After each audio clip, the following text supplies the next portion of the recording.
सूरत नगर में भगवान शिव की कृपा से ये पवित्र पावन शिव महापुराण की कथा श्रवण करने का सौभाग्य प्राप्त हुआ है।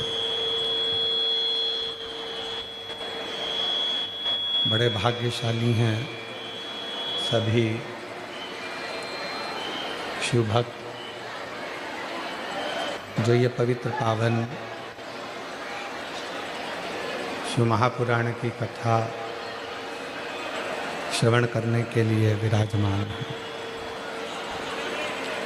कथा मंडप में विराजमान सभी संत, साधु, तपस्वी, साधक, उपासक, ब्राह्मण वृंद जो इस पवित्र पावन कथा के मध्य में पधारे। श्री लड्डू गोपाल गौशाला समिति शास्त्री स्वामी हरिजीवन दास जी जिन्होंने इस पवित्र कथा को आनंद के साथ संजोया। कथा के मुख्य सूत्रधार के रूप में जिन्होंने इस पवित्र कथा को दिव्यता प्रदान करी, ऐसे श्री छोटू भाई एकनाथ भाई पाटिल जी। कथा के मुख्य मनोरथी यजमान स्वर्गीय मैनेजर मिश्रा स्वर्गीय रघुवंश मिश्रा जी की स्मृति में श्रीमती उर्मिला देवी, आशुतोष मिश्रा, श्रीमती सीमा मिश्रा जिन्होंने इस पवित्र पावन शिव महापुराण कथा को सीहोर से लेकर आए और इस पवित्र कथा का दिव्य आयोजित किया। एक बार जोरदार ताली बजाकर उनके लिए साधुवाद। स्वर्गीय अकबर सिंह डरू सिंह सेंगर जी की स्मृति में श्रीमती बुद्ध कुंवर जी, श्री लालजी सिंह सेंगर, श्री सुनील सेंगर, श्री मितुल सेंगर सूरत से जो दिन रात आनंद के साथ में भक्ति के सूत्र में बांधकर इस पवित्र कथा के यजमान पद ग्रहण करें। एक बार जोरदार ताली बजाकर उनके लिए साधुवाद। और कथा मंडप में विराजमान जिन्होंने सूरत नगर में पूर्व में 1 साल पहले, भैया आवाज़ नहीं आ रही है अंदर, सूरत नगर में 1 वर्ष पहले जिन्होंने सूरत नगर की भव्य शिव महापुराण कथा को आयोजित किया, श्री सुनील भाई जी पाटिल और श्री सम्राट भाई जी पाटिल जो इस पवित्र कथा को सूरत नगर में पूर्व में बड़ी दिव्यता और भव्यता के साथ आपने आयोजित किया। बहुत बहुत साधुवाद। जो कभी मृत्यु के घाट पर नहीं उतरे,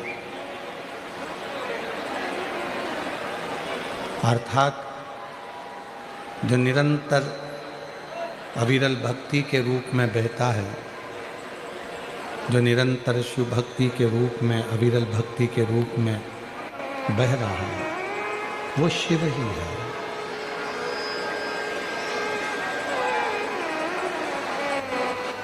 और मैंने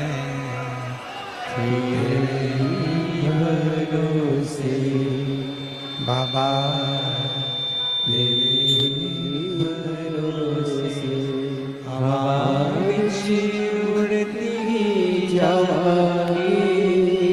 बाबा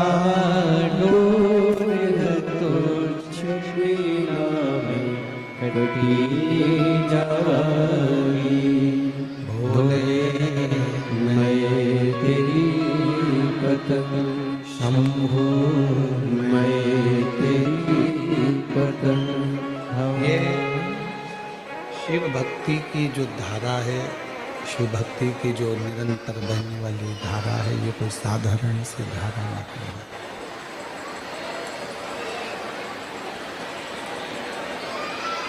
कहते हैं जिसके पास अजरता अमरता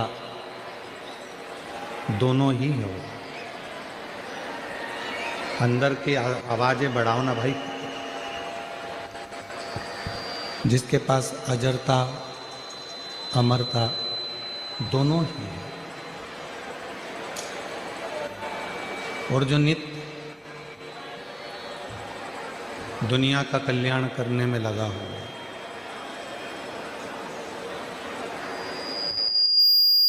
उसको दुनिया का कोई भी ताकत कभी समाप्त नहीं कर सकती। कार्य करिए,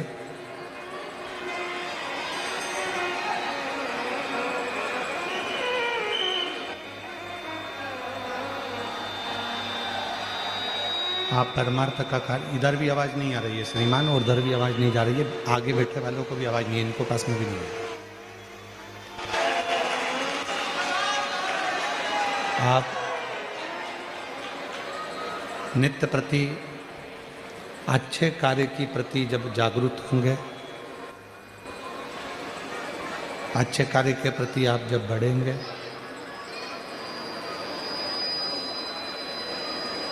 तो ये निश्चित है कि परमात्मा आपका साथ जरूर देगा। हम जब कोई बेकार कार्य की ओर जाते हैं या हम किसी बेकार कार्य में लीन हो जाते हैं तो परमात्मा साथ नहीं देता, फिर भगवान साथ नहीं दे पाता।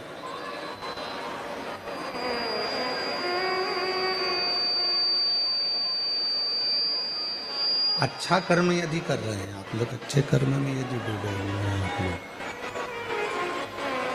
तो परमात्मा आपका कदम से कदम मिलाकर साथ देगा। स्पीकर और नहीं चल रहे हैं, अंदर के भी नहीं चल रहे हैं, तो बाहर के क्या बोले?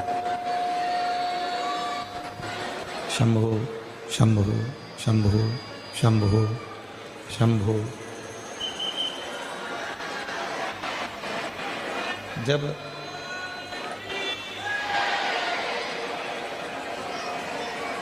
एक व्यक्ति अच्छी भाव से,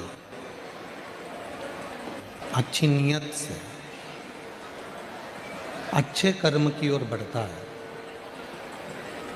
तो शिव महापुराण की कथा कहती है कि उसके साथ वो अकेला नहीं होता, उसके साथ उसका परमात्मा शिव उसके साथ कदम से कदम मिलाकर चलता है और उसके कार्य को सफल करता है, सफलता देता है।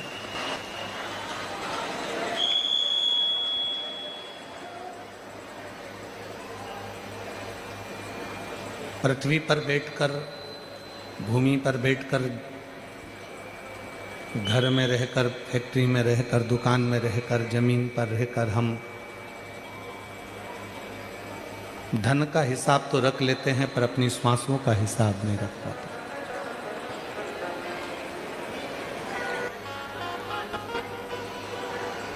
और एक दिन ऐसा होता है कि वो श्वास जिसका हमने हिसाब नहीं रखा, वो श्वास कब समाप्त हो जाती है हमको मालूम नहीं पड़ता। हम स्मरण नहीं कर पाते।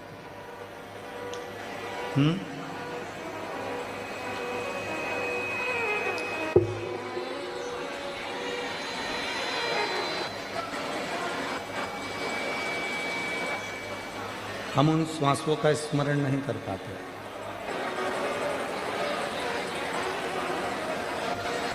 श्रीमान, इधर भी आवाज नहीं जा रही है, इस पंडाल में भी, और इस पंडाल में भी आवाज नहीं है। आपके लड़कों को भेजकर पता क्यों नहीं?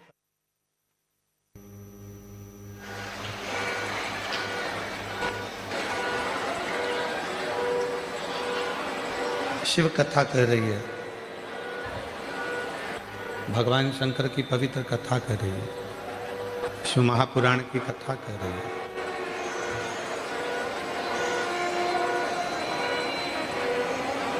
शिव की भक्ति भगवान शंकर की साधना, आराधना, उपासना, शिव का स्मरण, शिव का मंत्र जाप हमारी श्वासों को भी शुद्ध बनाता चलेगा, सात्विक बनाता चलेगा।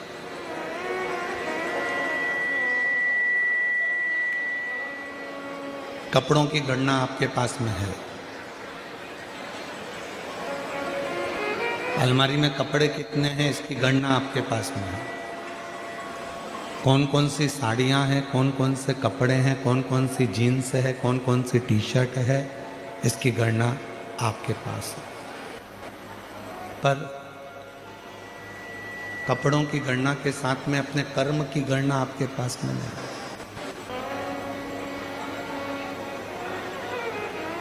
धन की गणना करना सरल है, पर श्वास की गणना करना कठिन है।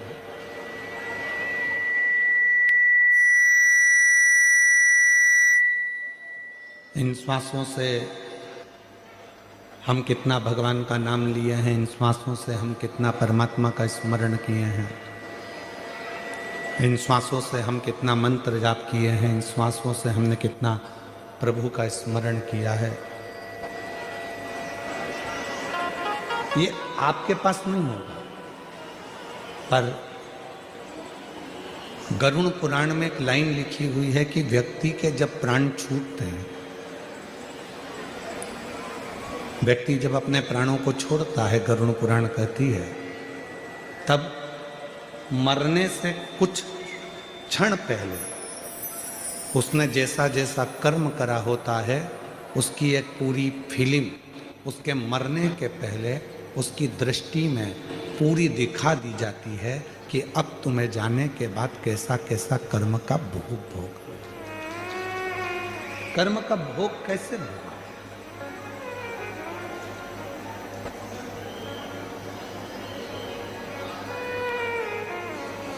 बचपन से लेकर अभी तक आपने अपनी जिंदगी में ना जाने कितनी फिल्में देखी होगी, और जितनी भी फिल्में आपने अपनी ज़िंदगी में देखी होगी, सारी फिल्मों में एक चीज़ ज़रूर सिखाई जाती है, भले वो फिल्म कैसी भी बने, पर उसमें एक चीज़ ज़रूर सिखाते हैं कि जो बुरा करता है उसका अंत बहुत बुरा होता है। कितनी भी फिल्म आपने टॉकीज में देखी हो, मीडिया में जाकर देखी हो, यूट्यूब पर देखी हो, इंस्टा पर देखी हो, फेसबुक पर देखी हो, या अन्य जगह पर आपने फिल्म को देखा हो, पर प्रत्येक फिल्म में जो बुरा करने वाला विलन होता है उसका अंत बहुत बुरा होता है, उसका अंत ठीक नहीं है। इसीलिए शिव महापुराण की कथा कहती है कि मत बुरे कर्म कर बंदे वरना पछताएगा, भगवान की आँखों से तू बच नहीं पाएगा, तू बच नहीं पाएगा। अरे ओ अज्ञानी मत कर नादानी, अरे ओ अज्ञानी मत कर नादानी, तेरे कर्म का फल भी तू ही पाएगा, जैसा किया तूने तेरे आगे आएगा। मत बुरे कर्म कर बंदे वरना पछताएगा, भगवान की आँखों से तू बच नहीं पाएगा, तू बच नहीं पाएगा। कर्म का भोग मनुष्य को भोगना है,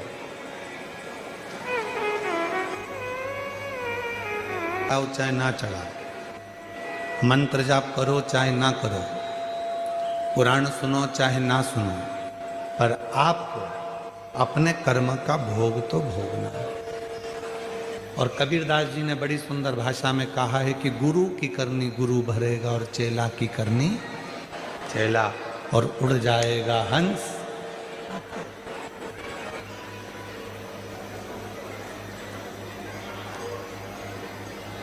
अपने कर्म को भोगना जरूर है। कर्म का भोग तो मनुष्य को स्वयं शिव महापुराण की कथा कहती है कि कर्म का भोग तो भगवान राम जी भी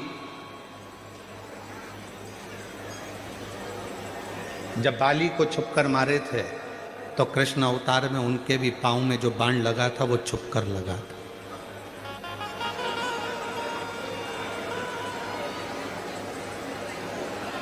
आप अच्छा कर्म करेंगे, अच्छा प्राप्त होगा।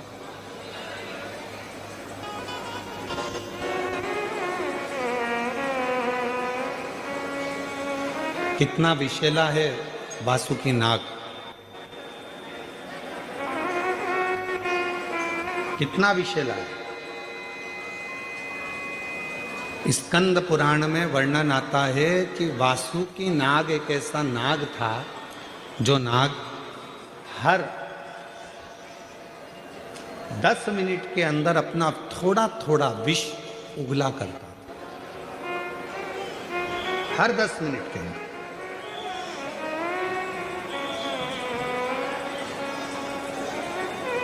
छोटू भाई, शंकर भगवान ने, शिवजी ने अपने गले में वासुकी नाग को रखा, पर वासुकी नाग का एक क्रम था कि सारे नागों में वासुकी नाग ऐसा था कि हर 10 मिनट में वो विष को त्यागता था, विष छोड़ता रहता।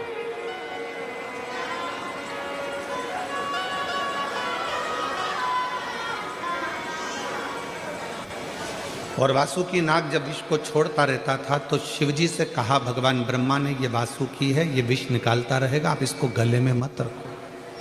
शंकर भगवान ने कहा भले ये विष छोड़ता है पर इसको मुझे अपने करीब में रखना जरूरी है, वरना कोई भी इसको स्वीकार नहीं करेगा, तो ऐसे तो तुम नष्ट हो जाओगे। शंकर भगवान ने कहा अच्छा करने वाले को दुनिया में किसी की सामर्थ्यता नहीं है कि कभी कोई नष्ट कर दे, उसको बर्बाद कर, किसी की सामर्थ्यता नहीं है। आप अच्छा कर्म करते चलो, आप अच्छा कार्य करते चलो, आप भूखे को भोजन, प्यासे को पानी, किसी गरीब बच्चे को शिक्षा की जरूरत है उसको शिक्षा दिलाइए, किसी को चिकित्सा की जरूरत है उसको चिकित्सा दिलाइए, किसी के बच्चों का विवाह है, नहीं है उसकी इतनी सामर्थ्यता तो मंगल विवाह करने का प्रयास करें। कुछ अच्छा करते चलो।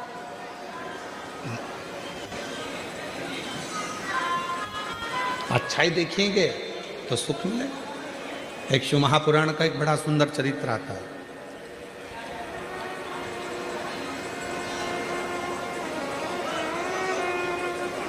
एक संत, शायद तुकाराम बाबा का ये चरित्र है, एक संत स्नान कर कर वापिस आए और उनसे ईर्ष्या रखने वाला पेड़ पर पान खाकर बैठ गए। संत निकल कर आते, संत जैसे ही निकल कर आते और वो पान खाने वाला व्यक्ति ऊपर से बैठकर उनके ऊपर पान थूक देते।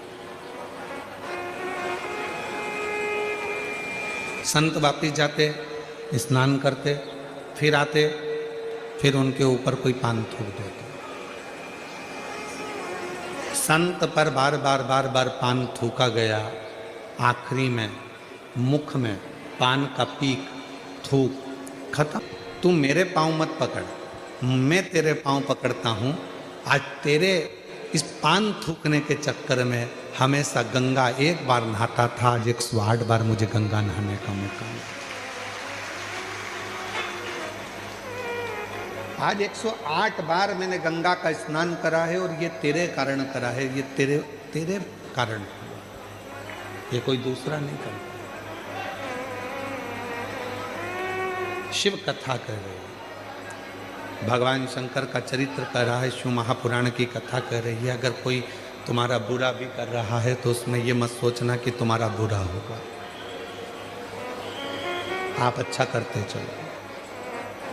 कोई आपका बेकार भी कर रहा है और अगर आप अच्छा करते चल रहे हो तो कभी ये मत सोचना कि आपका कुछ बुरा होगा, नहीं,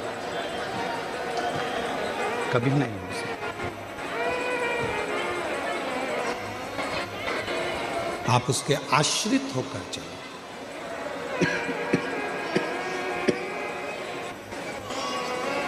आप जितने जितने परमात्मा के आश्रित होकर चलेंगे, भगवान के आश्रित होकर चलेंगे, उतना उतना जीवन में सुख पाते चलेंगे।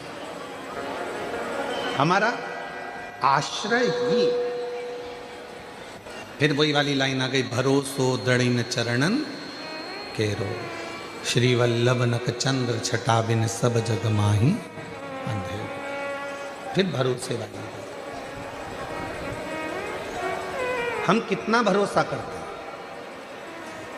पार्वती मैया का जब शिव जी से विवाह हो रहा था तो पार्वती जी को सुहागवती माताएं, सौभाग्यवती माताएं समझा रही थी। जितनी सुहागिल माताएं थी, नगर की जितनी भी माताएं थी, वो सब पार्वती जी को समझा रही थी कि पार्वती, शिव जी से विवाह मत करो, उनका घर नहीं है, पर्वत पर रहते हैं, खाने का अन्न का दाना नहीं मिलेगा, तुम सही से रह नहीं पाओगी, उनके घर में कोई भी साधन नहीं मिलेगा, तुम रुकोगी कैसे, रहोगी कैसे। तुम कैसे रहोगे, कैसे रुकोगे, कठिन है, बहुत कठिन। तुम शिव से विवाह मत करो। जितनी हिमालय राज के नगर की जितनी भी माताएं थी, हिमालय राज नगर की जितनी भी माताएं थी, वो सब की सब ने हिमालय राज नगर की सारी माताओं ने जाकर पार्वती माता को समझाया, खूब समझाया। बहुत कठिन है। जब यहाँ कथा सीहोर से, जब कुबरेश्वर धाम से ये शिव महापुराण की कथा किसी नगर में किसी व्यक्ति को दी जाती है तो उसको कम से कम 50 बार समझाया जाता है। छोटू भाई, आश्रम का नियम है सीहोर कुबरेश्वर धाम का, कोई कथा लेने आता है तो उसको समझाते हैं। जैसे सम्राट भाई, सुनील भाई कथा लेने आए थे पूर्व में, तो इनको भी, और अभी हमारे आशुतोष जी मिश्रा जी आए थे, सिंगर जी आए थे, इनको भी, स्वामी जी लड्डू गोपाल गौशाला वाले आए थे तो इनको भी, और जितनी भी कथा चाहे बड़ौदा में हो रही हो, चाहे सूरत में हो रही हो, चाहे मुंबई में हो रही, सबको पहले हमारा फर्ज है कि हम बता दें कि इतने भक्त आते हैं, इनको संभालना, इनको बिठाना, इनका भोजन कराना बहुत कठिन है। छोटू, इतने भक्तों को,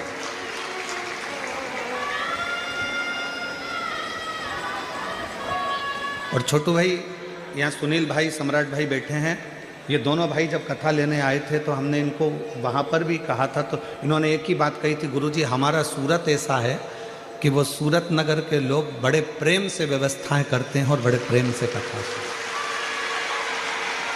और जो आपने कहा था छोटू भाई जब आप मिलने के लिए आए थे अभी कक्ष में, कि हमारा सूरत ऐसा है, आपके शब्द थे कि सूरत में आप 10 बार भी आओगे ना गुरुजी तो ऐसा ही माहौल सूरत वालों को मिलेगा। ये आपको यही किया।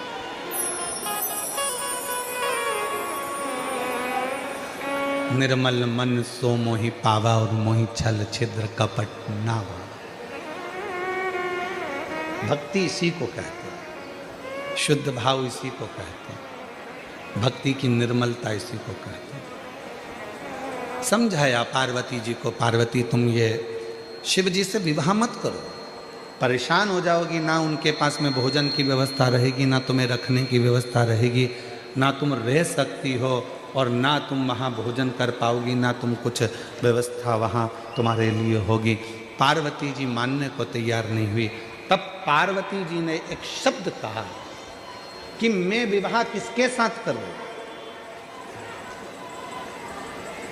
मेरा विवाह अगर हो रहा है तो मेरा देव अधिदेव महादेव के साथ होगा।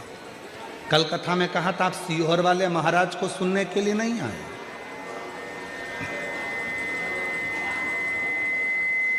आपको यहां सीहोर वाला महाराज ने नहीं बुलाया है। और रुद्राक्ष उत्सव में सीहोर भी आओ 14 से 20 फरवरी को, तो ये समझ लेना कि वहां पर भी सीहोर वाले महाराज ने तुमको नहीं बुलाया। वो तुम्हारे बाप का घर है, पिता का घर है, बाबुल का घर है, तो तुम आ रहे हो। यहाँ कथा सीहोर वाले महाराज को तुम सुनने के लिए नहीं आए।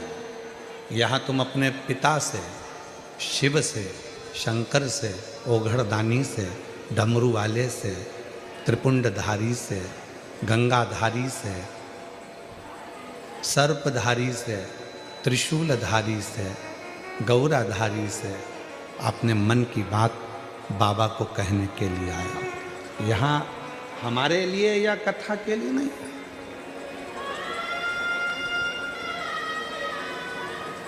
यहाँ आप शिव से अपने मन की बात कहने के लिए, शिव से।